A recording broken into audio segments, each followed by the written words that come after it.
Ladies and gentlemen, welcome to the show. My name's Brian. With me is that handsome devil right there. I'm Mark.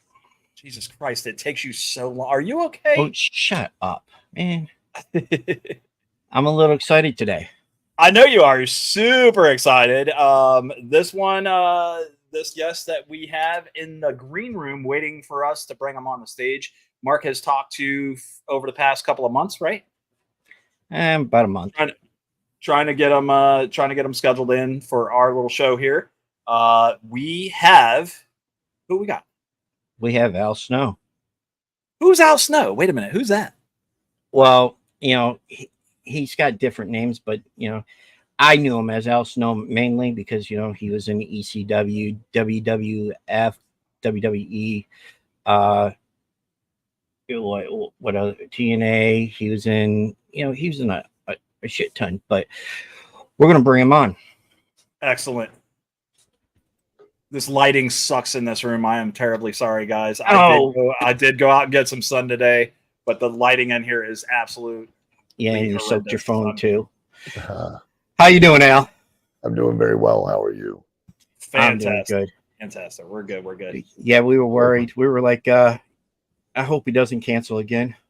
Oh no, I was trying to find the link and couldn't find it, so I appreciate you sending it. So, No, Mark, I told you, Al's a busy guy. yeah, I have been. Yeah, it's been kind of crazy, but I appreciate you guys having me on. Oh, we appreciate you coming on. Yeah, thank you for accepting the invitation. Let me ask you real quick before we get started. We always try to ask this question to everybody: how's your day been? How's your day going? Mentally, physically, everything good? Oh, everything is great. It's whatever you make of it, and busy, stressful, but I'm getting to do what I love to do. So, I can't complain. I think I'm pretty blessed. You are. Yeah, I think so too. You have a fantastic organization that you're running in OVW. Thank you. Yeah, we absolutely we I can't watch all the time, but we get a chance to watch. We watch. We loved the fact that you guys got to have your series on Netflix. Yeah, that was a real benefit and was, once in a million, once in a lifetime opportunity that,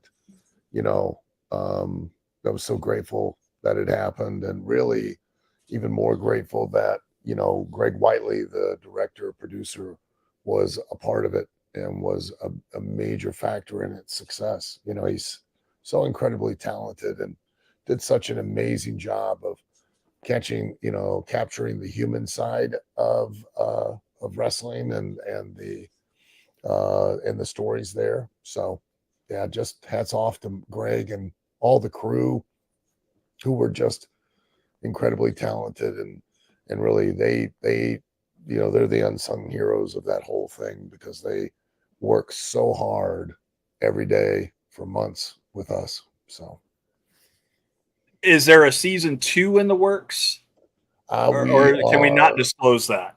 No, we're still keeping our fingers, toes, and testicles crossed. Netflix has right of first refusal, and I think there's still a window of time that they're allowed to make that determination as to whether or not they will pursue a second season. And so we're just in a holding pattern right now in that regards, as to whether there will be or not. I'm hoping that there is a second season. I mean, they got they got the what is it? I know that they have your show. They have WWE coming in. Yes. And they also have Heels coming on at the end of next month. And which I'm hoping that they'll pick up and try to get a third season for that one. Because that was a great show. I loved it. Yeah. Yeah. It's I think and not wanting to, take any credit, because really it was nothing we did, but I do think the success of wrestlers on Netflix maybe kind of paved the way and opened the door a little bit for some of these other projects and showed them that there was an audience there that existed. Oh, there's a big audience that people just don't realize. I mean, everywhere you go, I mean, in the 80s, most people didn't really say out loud, "Oh, yeah, I'm a wrestling fan." In the 90s, you got the big boom there, and then it sort of backed off, and then it's starting to come back up again. Well, it always goes, cyclical nature, through all of the decades, through through the 20s and the 30s and the 40s and the 50s. It's always, has peaks and valleys, and but it's always been there. So We got a question from the Jarvis podcast. What is your question, Steven? Go ahead, type it out. I know it's going to be this long. While he's typing out his question, let me ask you this: how did you get into wrestling? What drove you to it? What was it? I don't know. After 42 years, I get asked that question, and have been asked that question quite a few times, and I've never had an answer to give. And I think if it's something that you're passionate about wanting to do, I don't think you really should have an answer. It should be something that you felt compelled to do, and then you go and you do it, And I've been very fortunate that I've gotten to do it for as long as I've gotten to do it. Just so lucky that I know of so many people out there that they never really pursue what they want to do as a dream, and I did, and have gotten to continue to do it until I'm getting too old to do it anymore. So Cameron says, I wish I still had my picture with you when I met you at OSCW show back in 2007. Oh, old school championship wrestling, and I believe that was in South Carolina, I think. Charleston, I think. Surprising that I can even remember that, but I think, anyways, possibly. Charleston, South Carolina. That's exactly right. Yep. I don't necessarily remember the picture. I apologize, Steve, but I'm sure you've taken lots of pictures with fans. I'm sure that has happened. I have, yeah. It's kind of like a Bigfoot sighting, We have one of those on our network. He sits behind the computer, and we just call him a Sasquatch all day long. So. It's not Mark, because he's the little one. So no, I'm the troll. All right. So to Mark, go ahead, Mark. No. Go ahead. So tomorrow night, what do you guys have in the pipe for? You guys do a show every Thursday, is that correct? Outside of WWE and AEW, we're the only other company that does a live television production every single solitary week. Okay. We are coming up on July 11th. Will be our 1300th consecutive episode of television. Congratulations. The other television, episodic television that has been on the air longer than us is Raw. And that's only because Danny Davis, the owner, didn't count all of his episodes of television until WWE got involved and made him actually start to number the episodes. If that were the case, we'd probably be on the air as long, if not longer, than Raw. So it's pretty historic. If you think of Gunsmoke, I Love Lucy, Seinfeld, those Friends, they all are in the 100 to 200. We're about to have 1300 consecutive episodes. It's crazy. Damn. What channel does yours go on? Well, locally, we're on a broadcast station with WBNA. Regionally, we're on broadcast stations in Lexington, Harlan, and Bowling Green. Nationally, we are on several television networks, YTA, Action Channel, Next Level Sports, Game Plus, the Lilly Network, the RCS Network, and we're about to sign a deal with Right Now TV Network, which gives us a reach of about 100 million plus homes from Canada down to Puerto Rico, the Virgin Islands, Bahamas, and Guam. Internationally and nationally, streaming wise, we are on Triller every single week, which used to be Fight TV. And we're on YouTube as well, live, and on Facebook Live as well. Yeah, I'm really That's gonna have good. to start, You got to reach. You got to reach everybody. I've been trying to find it more recent, where I can watch it every week, because you got some great characters there.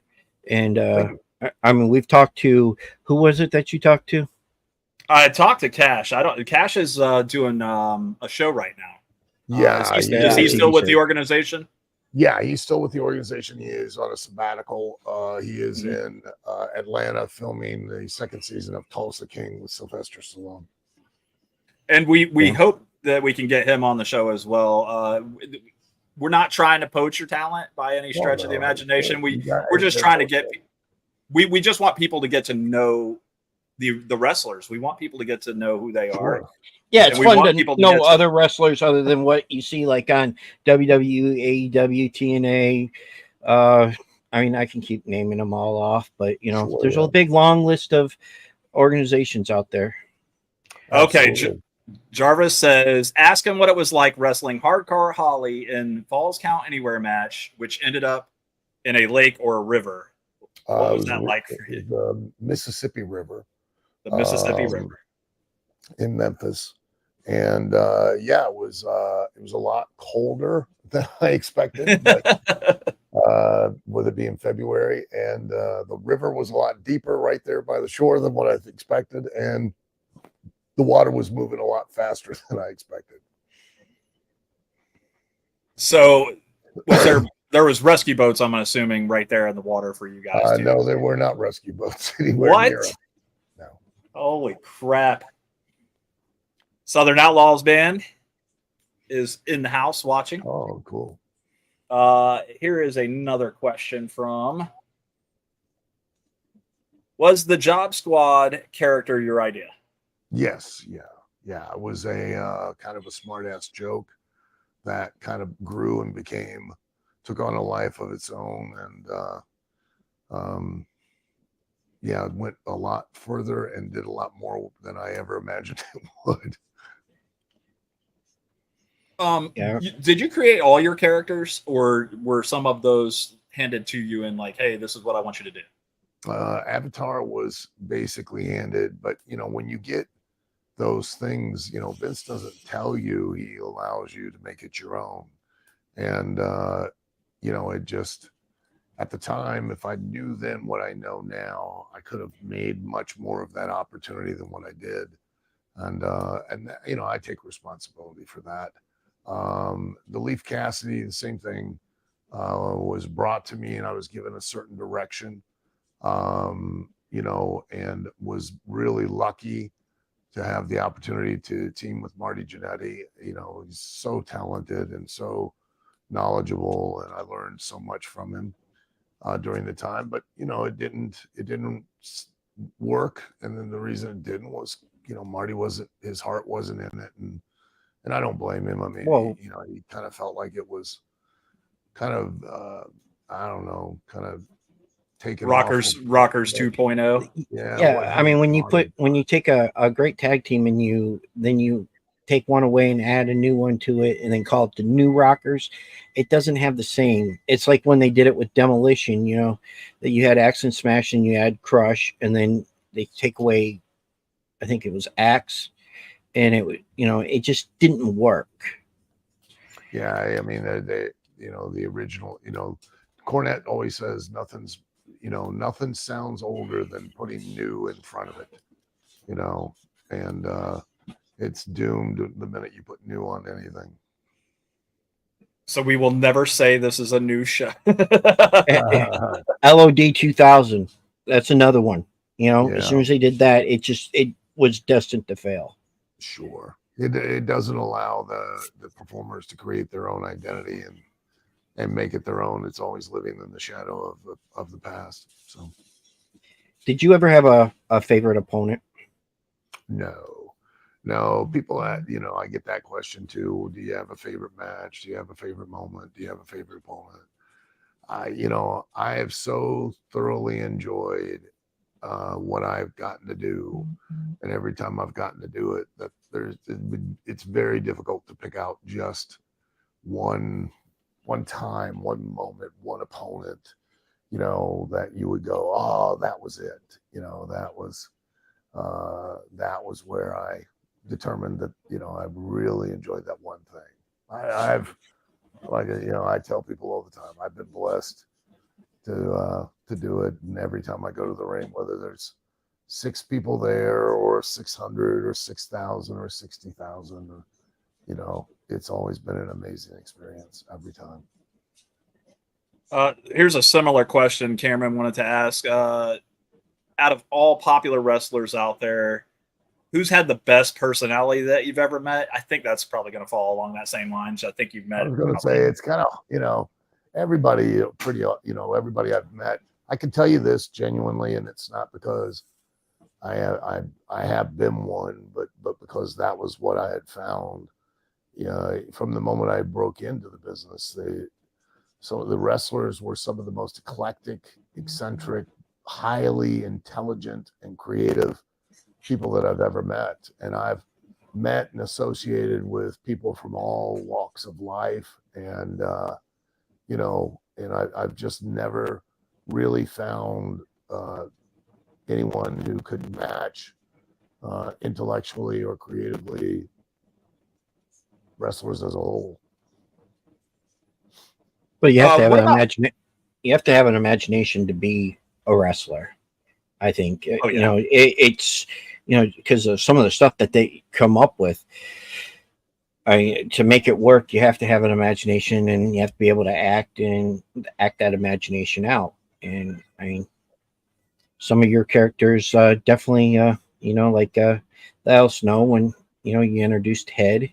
That was one of the. I think that was one of my favorite things, because never seen anybody come down with a mannequin head. Well, they always say that there's nothing that's really new, and even that, really, I'm sure that somebody's done something similar or close to it in some way. So you had a bowling ball in a bag during a match with Test. Oh, several people actually. Yeah, I used to call it the old 7-10 split. The 7-10 split. Was their intention to? I don't want to say was their intent to hurt somebody with the bowling ball. God, no. Never. I never. That contrary to popular belief. There's nothing in wrestling physically that's fake. The only thing that's not real or quote unquote fake is the intent behind what we're doing. And so the intent was never there to harm anybody, physically for real, legitimately with a bowling ball.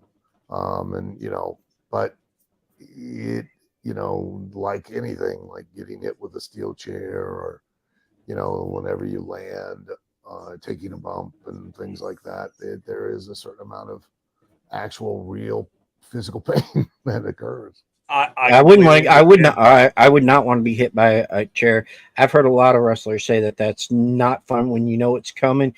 It's one of those things that you're just not ready for, no matter what.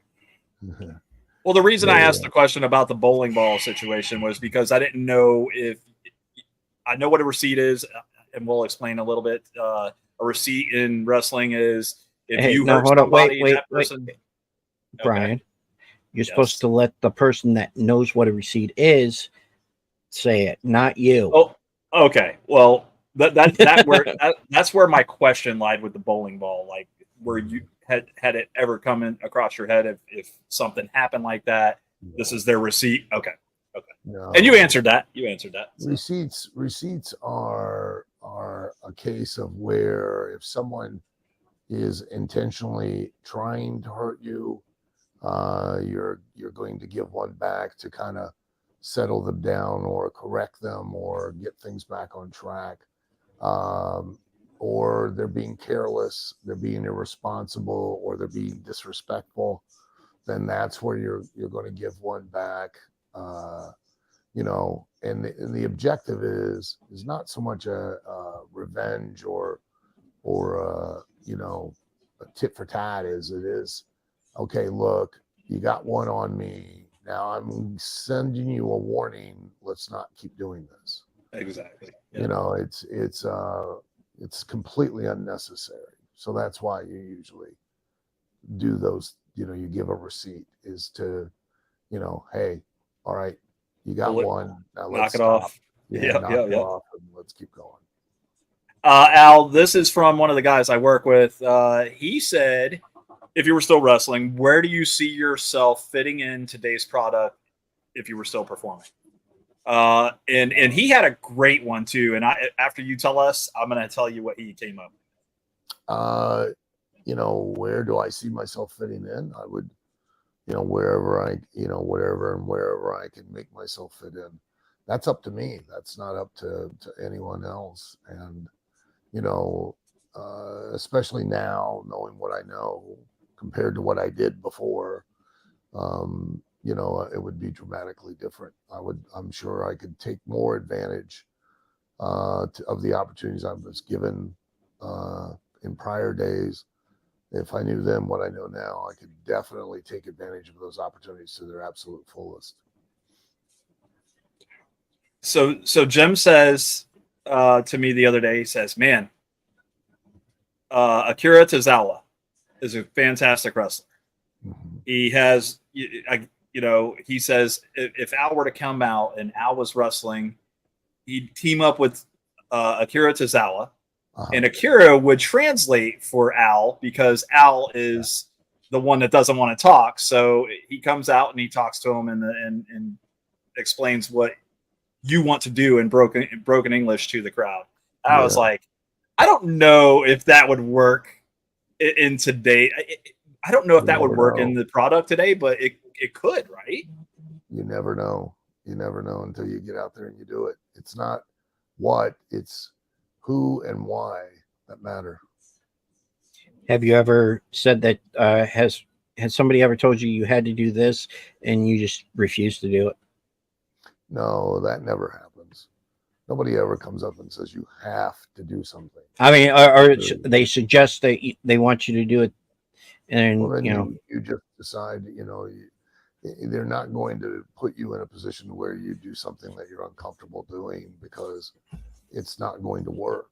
It won't come across the right way. It won't sell, and so there's no point in putting you in that position. You know, and you can have those conversations, and I always advise young talent that if they're in a circumstance or a situation, try to identify what it is what the promoter or the booker is trying to accomplish by doing what they're asking you to do, and then always have a how about this. Never just say no. Say, oh yeah, you know, I don't know if I can really, you know, I don't feel comfortable doing that, but how about this? How about if we do it this way? And then that'll still get you what you need. And it's a way that I feel I can pull it off. You know, you never just outright say no. You always have a how about this? You're always creative. You're always trying to think, how can we accomplish the end goal, which is to motivate a greater amount of viewers on a weekly basis and more attendance at the events, and that you yourself are now a factor in that. Todd King says, who came up with the idea for the Kennel from Hell match? As far as I know, it was Vince Russo. He was the one who approached me about it and pitched the idea originally to me. And it was, you know, you take risks, you creatively, you know, think of all the crazy, ridiculous matches that we've seen over the years, from scaffold matches to, Kane and Undertaker in the flame matches, and buried alive, and and the problem with the Kennel from Hell is that you're in there with live animals that are unpredictable, and even people in porn know that children and animals are going to upstage you. So. Yep. Oh man. Vince Russo. He created, or I feel like he had a big hand in the writing for Dude Love. He had a big hand in writing for Dude Love, Steve Austin. Was he the writer for you as well? It was. I apologize. At that time, there was Vince McMahon, Vince Russo, Ed Ferrara, and that was it. That was the writing team. That's the writing team. Wow.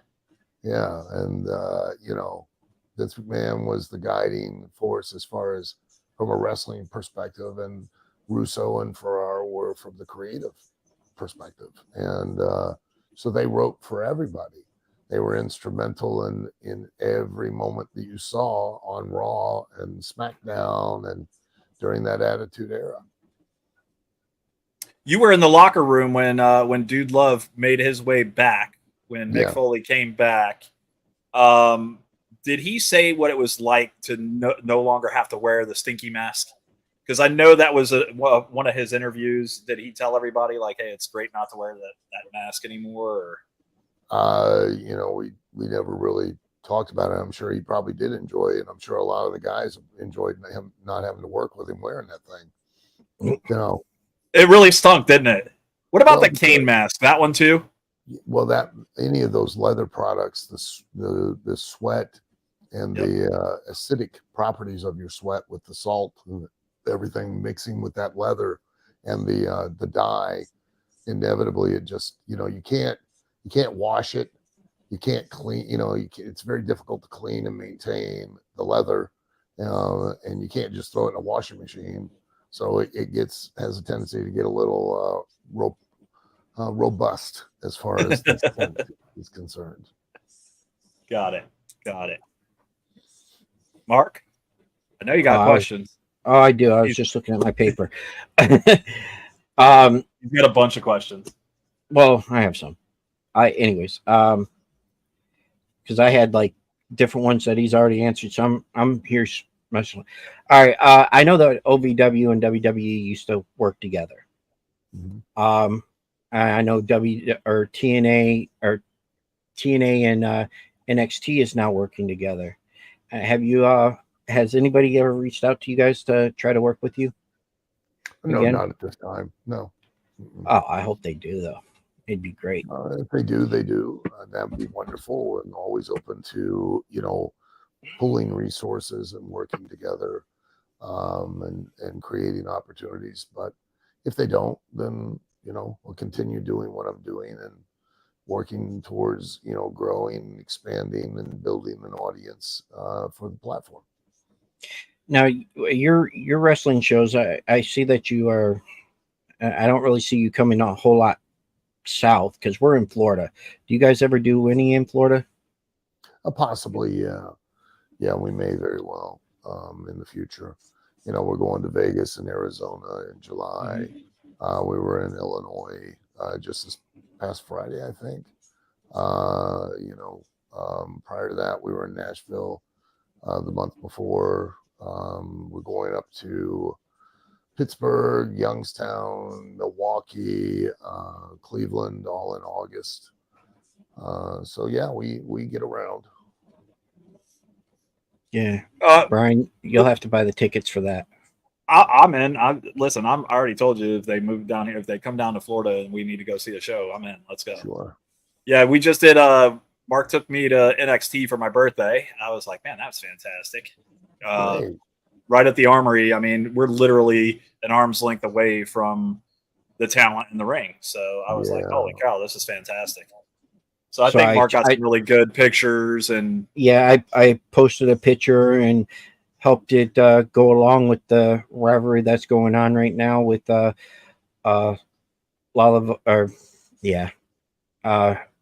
Vice and Shayna Baszler, and I got like almost 60,000 views for it. I'm happy.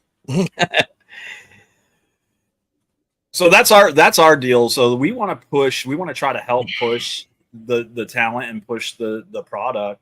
So if there's a way that we can help you guys do that, and simply, just having a wrestler come on and talk and let people know who they are and stuff like that, and where they're what they're end goal is. I mean, do you have talent in there talking about my end goal is I want to go to WWE? I want to go So they to. all, everybody wants to go to WWE.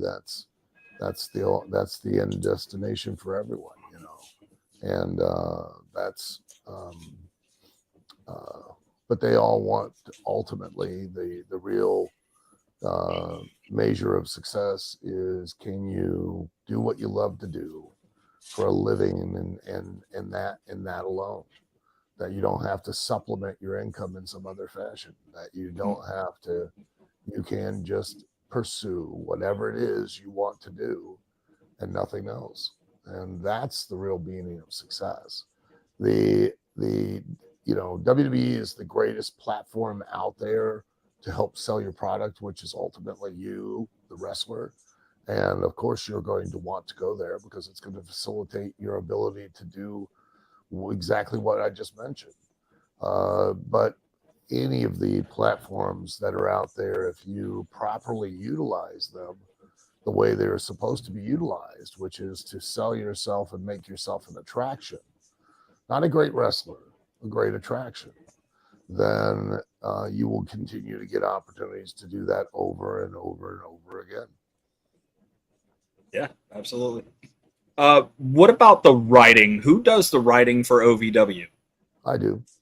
You do all the writing for OVW? I do, and I have a friend that Dave Hero that I kind of bounce back and forth with, and sometimes because it really helps as a sounding board, and to sometimes if I'm stuck, he might give me something that triggers a direction I might not have thought about, or an idea, things like that. So yeah, I did all the writing for TV when I was here as part of the developmental program with WWE, and did all of the writing and producing and directing of TV for when we were with the developmental program for TNA. And now, since I own the company, part owner of the company, I do all the writing and producing and directing of the television again. Is there feedback from your other owners as to, hey, this is what we'd like to see? They're all very happy with what I do, and at the end of the day, what the evaluation of that success is whether or not it draws an audience both live and also via the television streaming and other access, and that it does. Perfect. What do you think about the writing in current product right now? AEW, WWE. Do you watch? TNA? Do you watch the other programs? I don't really get much of an opportunity to watch it, and the only reason is not because I don't enjoy it. I'm still very much a fan, obviously, because if I wasn't, I certainly would not be doing what I'm doing. I just don't get much of an opportunity to watch it because I'm so busy and so focused on OVW. Every once in a while I get to watch it, and hey, people are always critical of something that's not their own. Myself, I'm not, and the reason I'm not is because it's not my circus and it's not my monkeys. So you do you do whatever you want to do the way you want to do it. If that's what you think will work for you, hey, who am I to judge? Because I know there are plenty of people out there that will probably watch OVW and it may not be their cup of tea, or they may have their own critiques about that, and that's fine. I don't mind. It doesn't bother me a bit. I do what I do the way I do it, and I only focus on OVW. Every once in a while I watch other stuff when I get the opportunity, but it is such a monster, managing and supervising and tracking and everything that goes along with a wrestling promotion. You also have is Doug Basham still with you? Doug Basham is still with me and works as an agent and trainer. And I have several other agents, producers that help me with TV or at live events. But ultimately the responsibility comes down on my shoulders because I've got the most experience and I've got my name and my reputation that are riding on the, on OVW itself. If I tell them all the time, if OVW succeeds, we've succeeded. If Right. OVW fails, I've failed. There's only one person that you're all going to point the finger at as far as it failing, and that's going to be me. No one else's name is going to get mentioned. And as a result, then therefore I've got all the responsibility. Well, then I have all the direction and say. Yep. Will there be a link for the tickets to the Vegas show? I can actually answer that one. Go to their website. Yeah, OVWTix.com, OVWTix.com. Yeah, you can. There is a link. There will be, if it's not there yet, there will be. The venue will have a link of its own. You can purchase, at the venue. That's for sure. Yeah. Do you get recognized? Do you get recognized a lot when you go out? Surprisingly, quite a bit still, even prior to the Netflix docuseries. I was still pretty frequently recognized by people in public, and it's always flattering and always pleasant. And I'm always, very flattered that they do, and I'm very appreciative that they do. So, and I tell them all the time, that I'm very grateful that they're fans, because if they weren't, I wouldn't have had a job. Yeah. So you have brought in a lot of fantastic talent. You recently acquired, and I don't want to say acquired, but EC3, I believe, is with you guys now. Yeah, he's been there for a while. Yeah. Okay. Are there any other names that you want to talk about that have made it into OVW recently? The whole roster is really doing great, and there's no one single person that stands out from anyone else. Everyone's doing a phenomenal job and are really performing very well and on a very high level, and I'm very proud of them. Good. So you're not cutting the card short or anything like that. You're giving people the opportunities as long as they're willing to show up and work. I do that with everybody. All I care about is if we can make money, if we can draw. I could hate your guts. I could want to see you burst into flames. And if you and I can do business and you can draw money, guess what you're going to get the opportunity to do? I could love you dearly. I could be madly head over heels enamored with you. And if you can't draw money, well, I'm sorry, but I'm going to have to give that opportunity to someone else. I don't think in any personal way, in any moment, at any time, when it comes to the dictates of business. All I care about, and my responsibility, is to the overall good and benefit of OVW and to everyone that's a part of it. No ifs, ands, or buts. And as long as those people are willing to show up and work and they can make money, help you make money, then they're good. Here's Well, it's a business. Yeah. I get it. Listen, here's a fact. Any one of those people, the minute they walk through that curtain, have the opportunity to make themselves into a star. Vince McMahon, nor I, nor any other booker, promoter, Tony Khan, you name the guy, none of them make you a star. The talent make themselves a star. That is no if, no and, no but. The talent make themselves a star. They have that opportunity every time they go to the ring. Doesn't matter what they're doing. Doesn't matter if they win. Doesn't matter if they lose. If they're in front of an audience, they have the chance to make an impression on you to where you now are motivated to watch and see them again.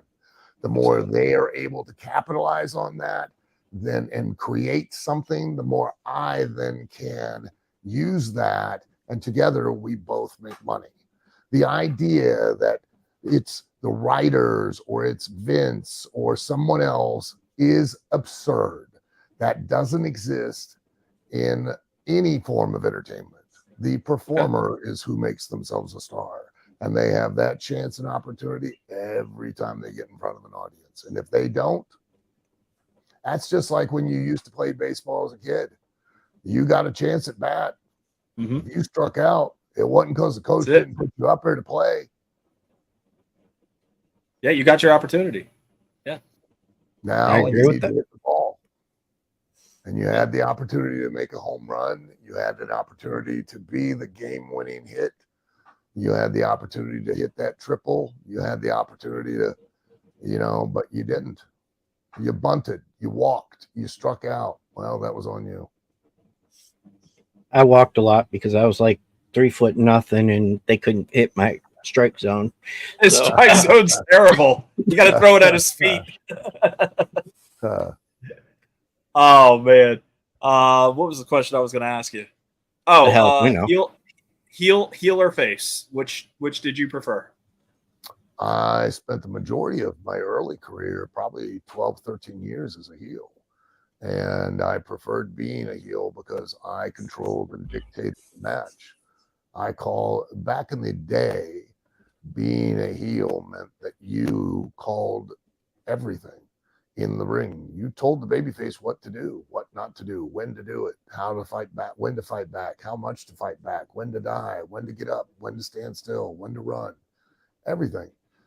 Because a heel's job was to get the babyface over, so that the babyface, then by doing so, the heel would get heat. Because if you don't get the babyface over, you don't get heat. Very good. Very good. Shinobi. If Shinobi were here today, Yeah. where would he fit in the OVW product? I don't know. I'd have to see him go out there and see where he fits and what he does and who he can work with. I thought that was a fantastic character. It just didn't last very long. I was a little disappointed. Lasted quite a long time before I actually went to WWE. So. Okay. I didn't feel like I had enough of Shinobi. That was the whole thing. It's like, hey, you don't get to see it. I mean, yeah. When I was growing up, when I was mystery, when I was in the 80s, yeah. When I was back in the 80s, watching wrestling for the very first time, it was Hacksaw Jim Duggan and Hogan and Savage and all those guys, and I felt like Jake the Snake at the time was my favorite wrestler. And he was such a better heel, I always thought, than he was. Oh yeah, But when he was a face, it was very short lived. Yeah. Well, some of the, sometimes it works, sometimes it doesn't. Ricky Steamboat was always a great babyface, was never once a heel because he wanted to be a heel, though, but nobody would let him. But he just didn't have that. No, I don't think he would have been. I really don't think he would have worked as a heel, anyways. No. I think he had that babyface personality that would just stick there. Yours, I mean, you could go either way with your characters because you played them both really good. It all being a heel or a babyface is all dictated by circumstance. Even in real life, you feel you're always the babyface, but in somebody's story that you're the heel. Yeah. Circumstance. That's all. Let's talk about I know you've done some acting. We were looking up some stuff earlier, and Mark said that you were in Rudy, and I said, no, he wasn't. He goes, yep. uncredited role in Rudy. And I love the movie Rudy. That was my wife's favorite movie when she was a little girl. Yeah. Who did you play? What character was just a football player, Notre Dame football player. I got that. Dan Severin went over and was because he was friends with a coach of a semi-pro football team in Coldwater, Michigan. And they, due to the NCAA rules, they couldn't use actual, college players. So they got a semi-pro football team out of Chicago and one out of Coldwater. And Dan, was over for a day and reached out to me and was like, "Hey, do you want to come over and work on the movie?" And I was like, "Sure." So we went over and worked from June of that year all the way up and through December, filming scenes for the movie Rudy. So it's pretty That's cool. really cool. Man, Amazing. they should have gave you credit for that, man. Other movie roles that you've been in. Did I you mean, did you have anything in particular that you didn't like, kind of thing? Sure. Yeah, there was. It's just a lot of these are B movies. One's called Overtime. There's one, Penny Dreadful. There was another one, that Haunting of Alice D. There's a one, just recently did a supernatural western called Unnatural. Um, that was I enjoyed quite a bit. So yeah, there's several out there. You can find them. There, Overtime, I think, is still on Amazon Prime. So you can check that out. Okay. Is there anything in the future for any acting roles or anything like that? Because we've got a lot of directors that we've talked to, that we've worked with in the past on our show, and I will tell you that they're always looking for great talent. So there's a movie coming up, role, that I can't remember the title of the movie, but it deals with a father who's got an autistic son, and he has the father, to deal with the struggles and stuff. Basically had a childhood stuffed bear that he manifests in his imagination, and I'm supposed to be the voice of the bear. So that one will be a lot of fun. Just did a kind of a comedy Christmas movie called Homeless for the Holidays. oh man, And I'm supposed to be working on a sequel for Unnatural, the the supernatural western as well. So okay. yeah, I do. The horror. I do them when I get a chance, when I have the time, and can steal some moments away from OVW. So Gotcha. Let's see. Cameron's got another question. He was offline for a minute. He said, and no, I didn't know anything about this. What was the story behind you saving a young child in a riptide? I was in the right place at the right time, and thank God, we both came out of it.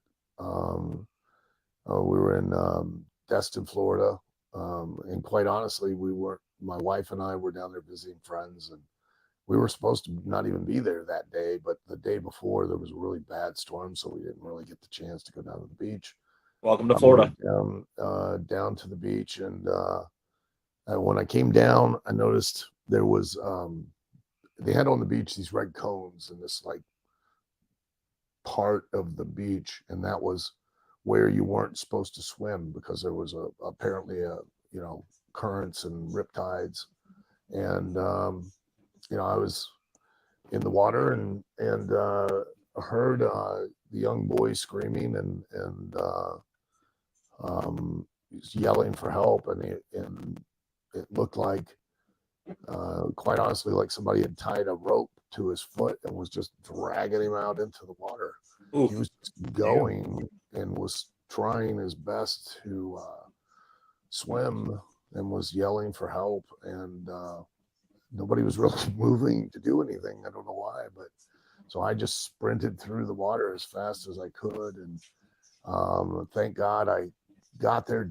I literally grabbed his wrist. Just, if I'd have missed it, that was it. He was going to go past where anybody could have done anything, and pulled him to me, and I felt the tide starting to pull me, and I held on to him, and the water went over us, and I thought, well, and for a brief moment, I thought, boy, this is it, and then, thank God, I don't know why, but I started walking at an angle, which apparently that's what you're supposed to do, is when you, if a riptide, you dig your feet in and you try to walk at an angle so you can break the grip, and I did, and luckily we both came out okay. So, Wow.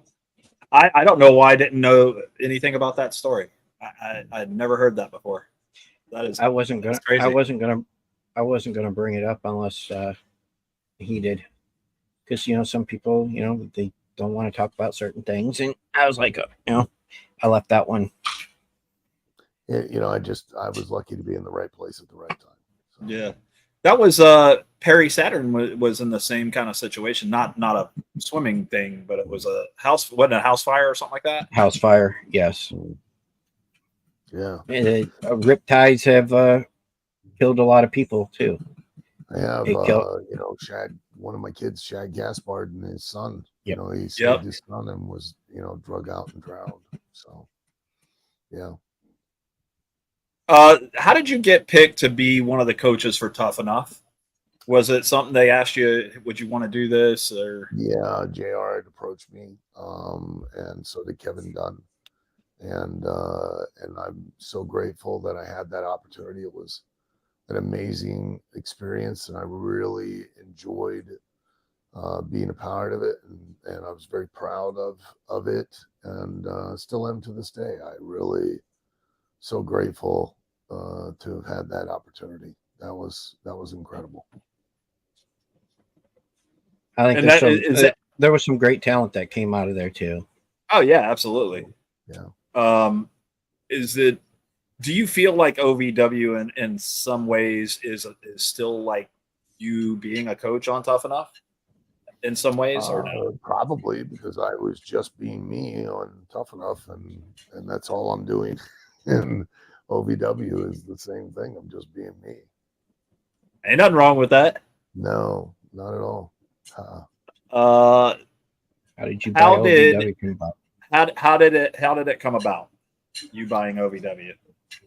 At the time, I was very disheartened and disappointed in the fact that, and still to this day, that professional wrestling has no standards in regards to training or entrance into it. I think it's absurd that a licensed profession in any state that requires has a commission and requires a license to perform professional wrestling should have some kind of state instituted standards. I think the wrestling business itself should, and it doesn't anymore. It's ridiculous and it's insulting. My wife is a licensed massage therapist, and whether you're a therapist or you're a beautician or a barber or even a mortician, any licensed profession in every state in the union, in order to be and perform that licensed profession, you've got to go to a state approved, state accredited trade school. You have to complete a certain number of state required hours of training taught to you by a state accredited trainer or teacher. And Lost audio.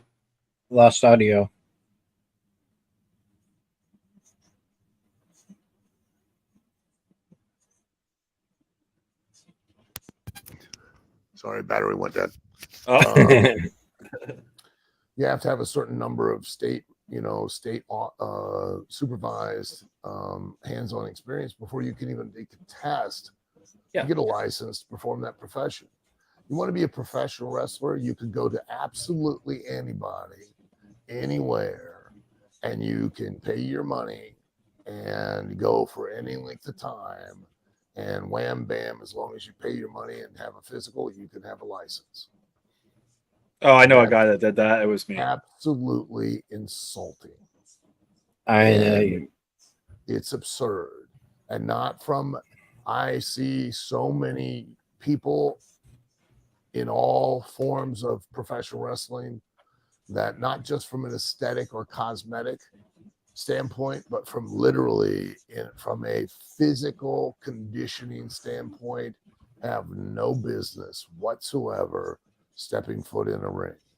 It is incredibly disrespectful to the audience who paid to see them and to their opponent that they are in such sloppy physical condition to where they're increasing, because at the end of the day, regardless of what you all might think out there in the general public, every time one of these people walk to the ring, they have a percentage of risk of having a life-altering or life-ending injury. And that percentage of risk dramatically increases by your lack of physical conditioning for both yourself and for your opponent. No ifs, ands, or buts. It is completely disrespectful to you, to your opponent, to the fans who have bought a ticket, and to the business of professional wrestling. Because the first part of professional is profession. And it should be always approached and treated like a actual profession, not a hobby, not a pastime, not a fantasy or a joke. It should be treated as a professional athletic endeavor, which is what it is. And you should have enough self-respect and professionalism to be in the proper physical condition to not potentially risk yourself or your opponent or insult your audience for buying a ticket to see you. And that was how I got to be buying OVW, because at that time I was so driven. I started approaching the state commissions to institute some of these standards.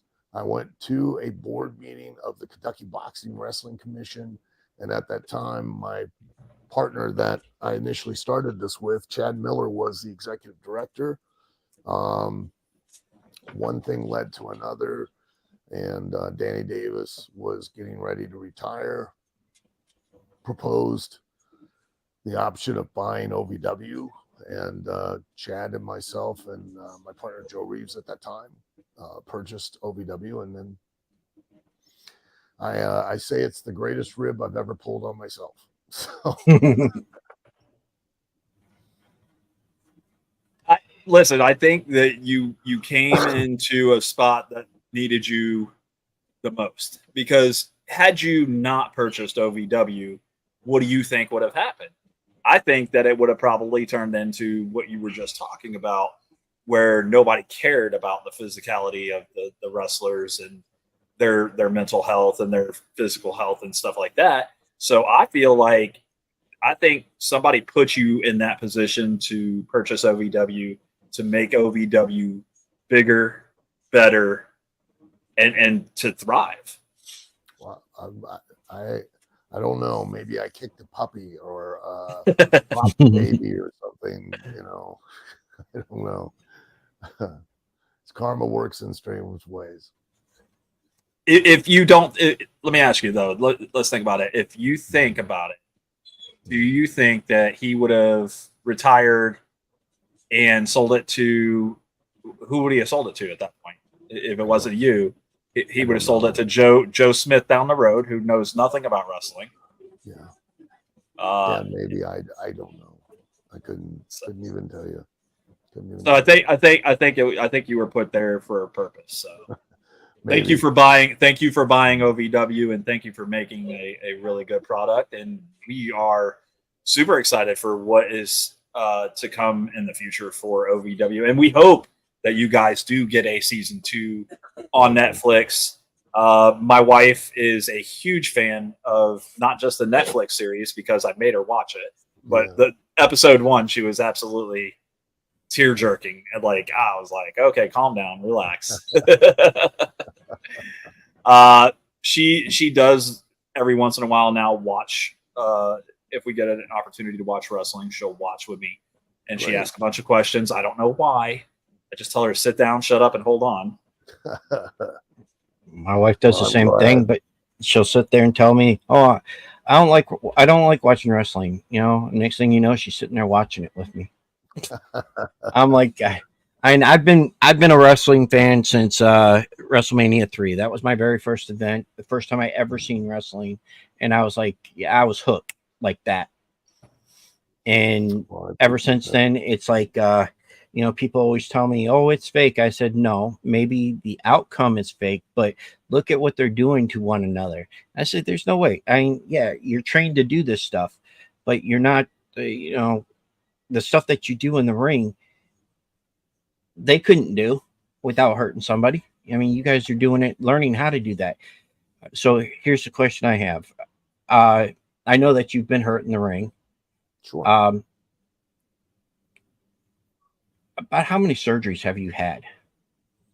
Not many. I, probably needed few, but you don't necessarily always just rush off to the doctor because you can't always afford it, and you've always got to get back in the ring and keep going. So, I've had my share. I've had both my knees replaced. I've, had my shoulder reset. I've cracked my tailbone, broken ribs, broke my nose 13 times. Jesus. All kinds of different injuries. Just is what it is. Just part of it, and you accept it. Here's my question. Hall of Fame push. I doubt it.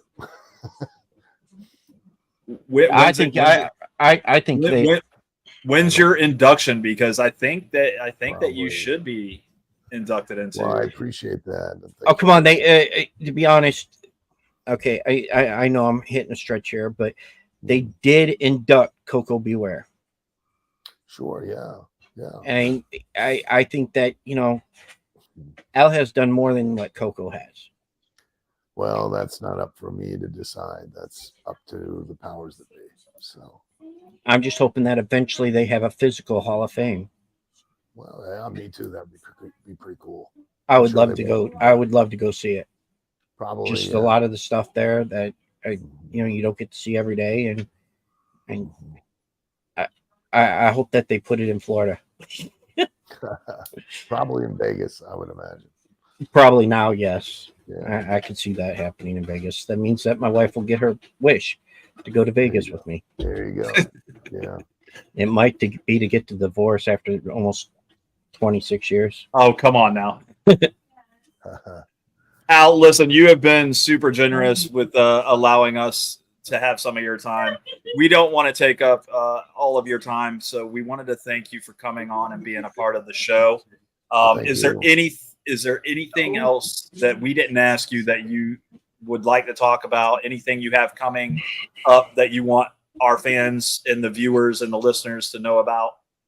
Well, we'll have our next pay-per-view June 29th for OVW. If anybody wants to check it out, you can go to, they can go to ovwrestling.com and they can, purchase the pay-per-view there. July 11th will be our 1300th episode. We'll be live for that as well. And then August 29th, we're having a big pay-per-view at a 4,000 seat arena in Pikeville, Kentucky. So check us out there. Very cool. Very cool. Yeah, so OVW.com. OVWrestling.com. OVWrestling.com. OVWTix.com. The first time hold on. Okay, go ahead. Sorry. The first time that he agreed to come on before he had to cancel because I forget what the reason was that time. I had made a picture, right? Because I had taken one of his pictures and scanned it onto something else. I wanted to show him because I just like the picture anyways. Oh yeah, in front of American flag. Yeah, I just learned how to. I'm learning how to do certain things with the computer and stuff, and one of them was taking the background out and adding a different background to it. So I was like, okay. Well, guys, thank you very much. I appreciate you giving me the time. Thank you. We appreciate you coming on. Thank you very much, Al. You guys take care. Okay. Have a good night. Good night. Well, there you go, Mark. You got your wish. Oh, I got one of them. How'd that feel? Oh, that was great. Good. That was dude. That was fantastic.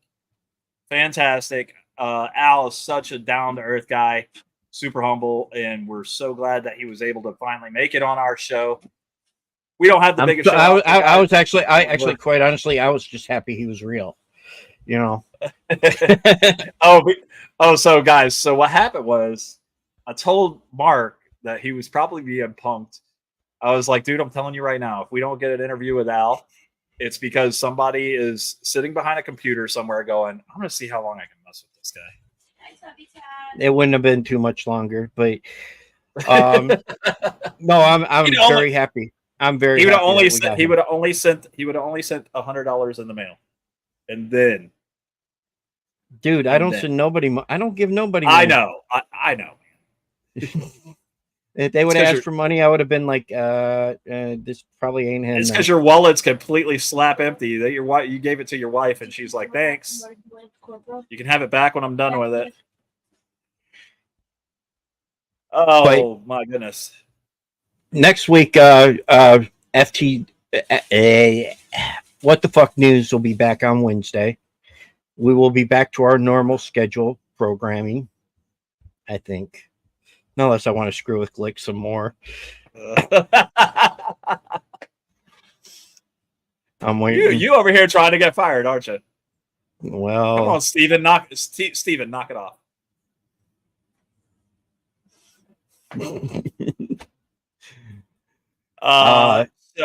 So Mark, I know that this interview meant a ton to you as well as it did to me. It was this is just fantastic. the start of us going forward.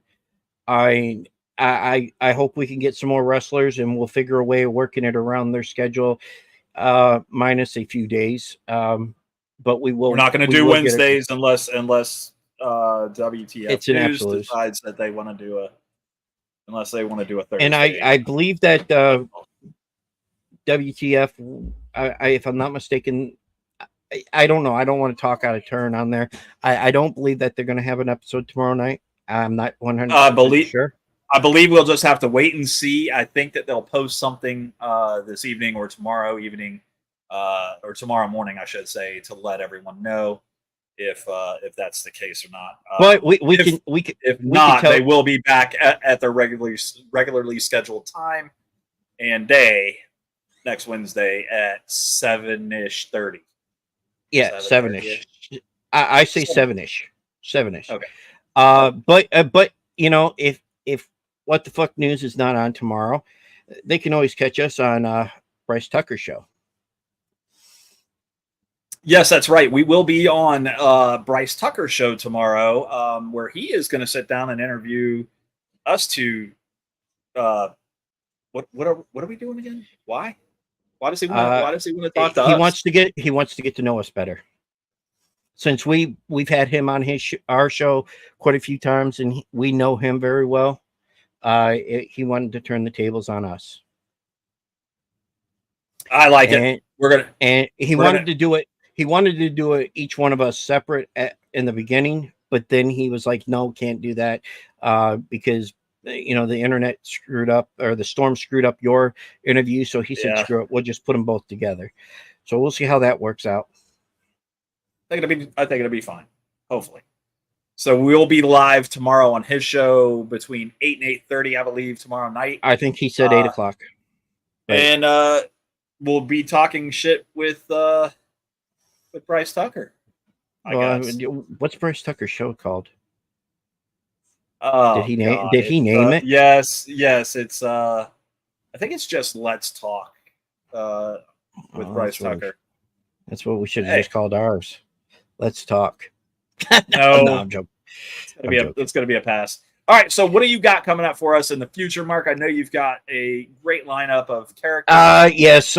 Next week we have Dad's Worldwide. Brendan Roy from Dad's Worldwide and his partner. I don't know his name. Is he coming on? I will learn it before the next show. After that, we have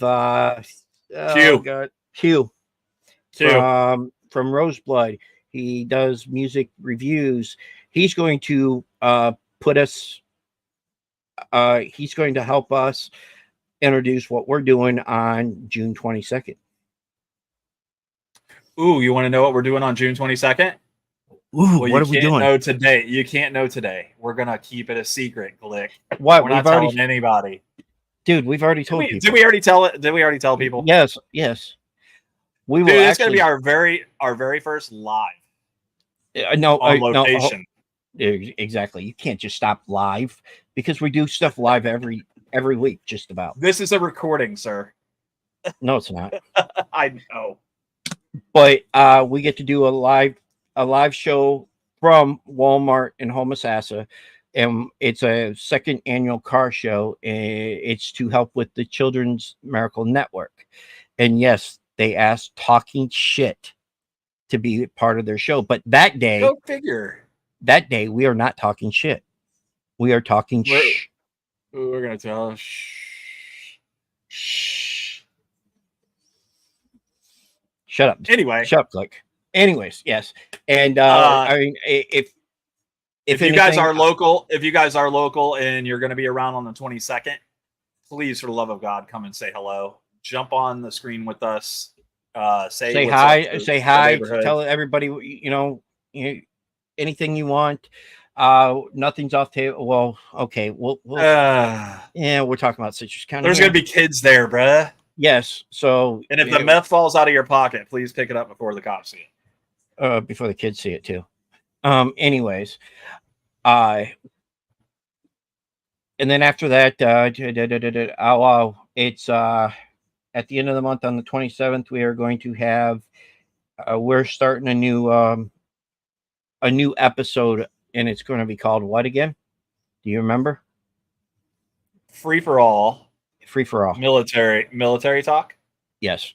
Every month we're going to have a show dedicated just strictly to military service members, vets, all that. So anybody that's in the military can come in?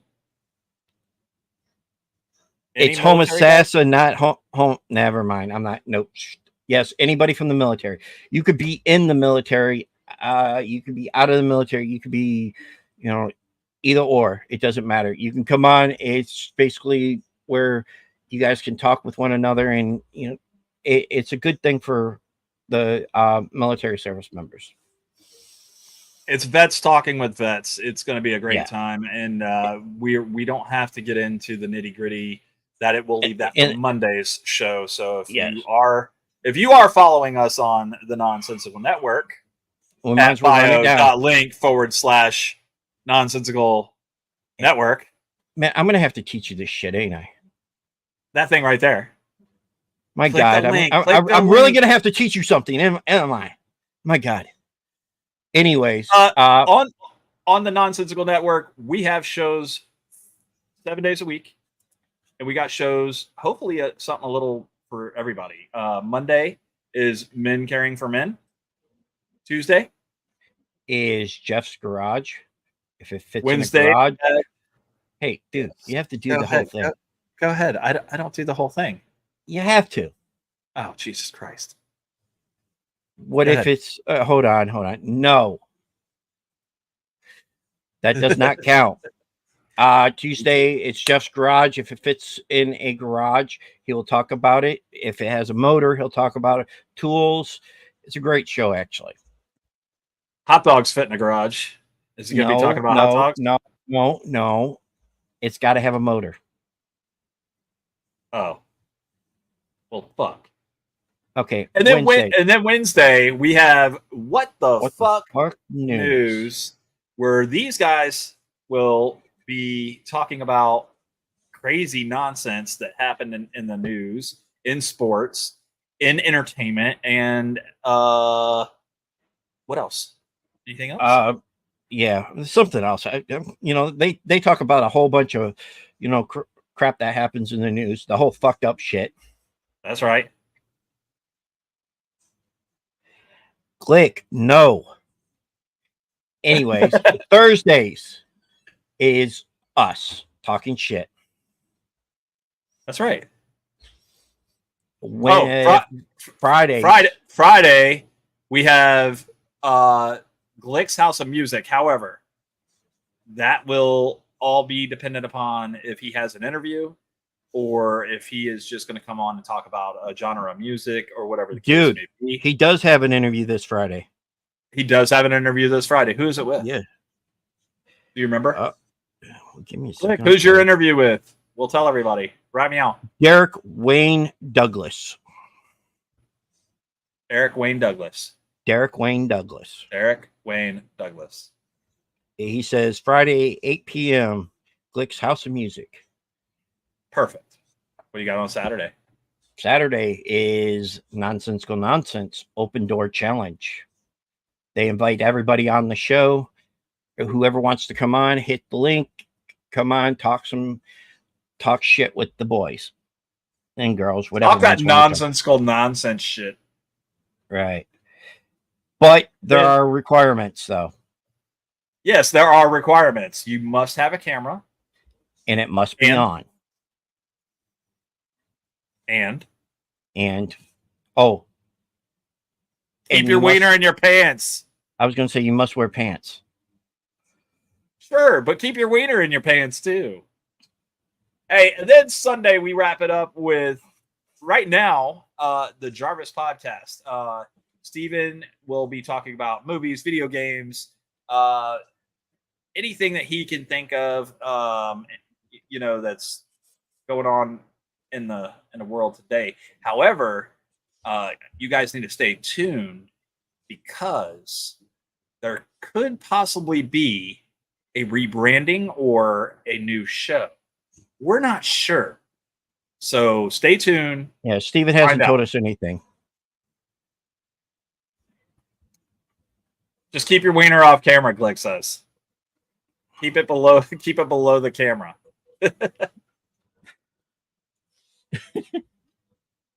Mark, you got anything else? No, I'm done.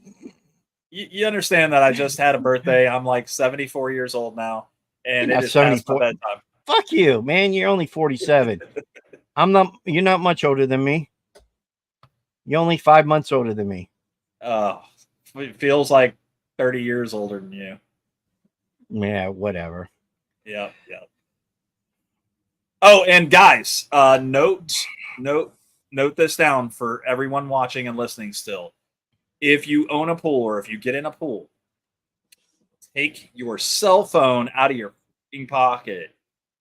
Just saying. Okay, are you good now?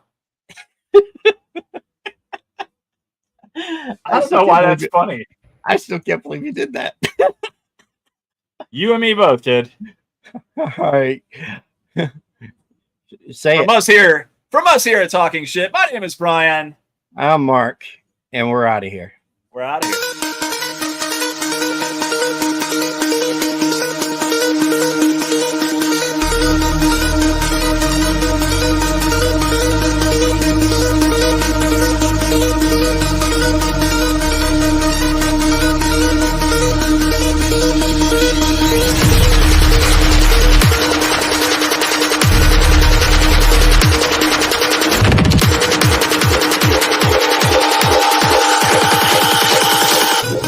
Bitch, I'm in the